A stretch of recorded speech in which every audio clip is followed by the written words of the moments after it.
ISL രണ്ടാം സെമിഫൈനലിലെ ആദ്യ പാദ മത്സരത്തിൽ ജംഷഡ്പൂരിന്റെ ഉരുക്കുകോട്ടയായ ഫർണസിൽ മോഹൻ ബഗാൻ എത്തുമ്പോൾ മത്സരത്തിനുള്ളിലെ ഈ മത്സരങ്ങളാവും വിധി പറയുക.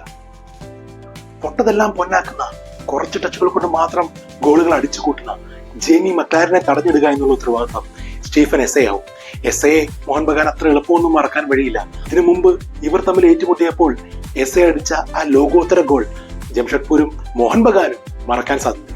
മധ്യനിരയിൽ ആര് കളി നിയന്ത്രിക്കുന്നു അവര് ജയിക്കും എന്നാണ് പൊതുവെ പറയാറുള്ളത്.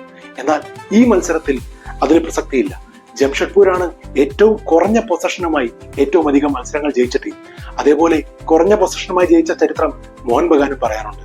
അങ്ങനെയുള്ളപ്പോൾ ഈ മത്സരത്തിൽ നിർണായകമാവുക ഈ രണ്ട് മിഡ്ഫീൽഡർമാർ തമ്മിലുള്ള ബാറ്റിലായിരിക്കും. അപ്പൂയയുടെ ഡിഫൻസീവ് മിഡ്ഫീൽഡർ ആയിട്ടുള്ള ഉത്തരവാദിത്വം ജംഷഡ്പൂരിന്റെ ഓഫ് ദ ബോൾ റണ്ണുകളും കൗണ്ടർ അറ്റാക്കുകളും തടയുക എന്നുള്ളതാണ്. മറുവശത്ത് റേ ടച്ചിക്കാവെ ആവട്ടെ ഗോളുകളും ഗോൾ കോൺട്രിബ്യൂഷനുകളും എല്ലാം നൽകുന്നതോടൊപ്പം തന്നെ അവർക്ക് ഒരു ഡിഫൻസീവ് മിഡ്ഫീൽഡറായി ഡീപ്പായി ഡിഫെൻഡ് ചെയ്യുകയും ക്വിക്കായി റണ്ണിലൂടെ ഏറ്റവും അധികം ഡിസ്റ്റൻസ് കവർ ചെയ്ത് ഗോളിലേക്കുള്ള വഴി തുറക്കുകയും ഒക്കെ ചെയ്യുന്ന താരമാണ് റേ ടച്ചിക്കാവ. ഇനി ഫർണസിൽ ആര് ഗോൾ അടിക്കുമെന്ന് ചോദിച്ചാൽ ഹാവി ഹെർണാണ്ടസ് ആണ് ജംഷഡ്പൂരിന്റെ വജ്രായുധം. ഡിഫൻസീവ് പ്ലെയേഴ്സ് ഏറ്റവും അധികം ഗോളുകൾ അടിച്ചു കൂട്ടിയത് ഈ സീസണിൽ മോഹൻ ബഗാന് വേണ്ടിയാണ്.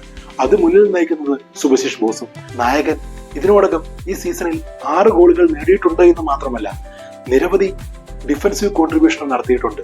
ടാക്കിളുകളിലും ഇന്റർസെപ്ഷനുകളിലും അങ്ങനെ ഒട്ടനവധി മെട്രിക്സുകളിലും ടോപ്പ് 5 ഉള്ള ഒരു താരമാണ് സുബശിഷ് ബോസ്. ഈ 3 മിനി ബാറ്റിലുകൾ ആര് ജയിക്കുമെന്നുള്ളത് മത്സരഫലത്തിൽ നിർണായകമാകും.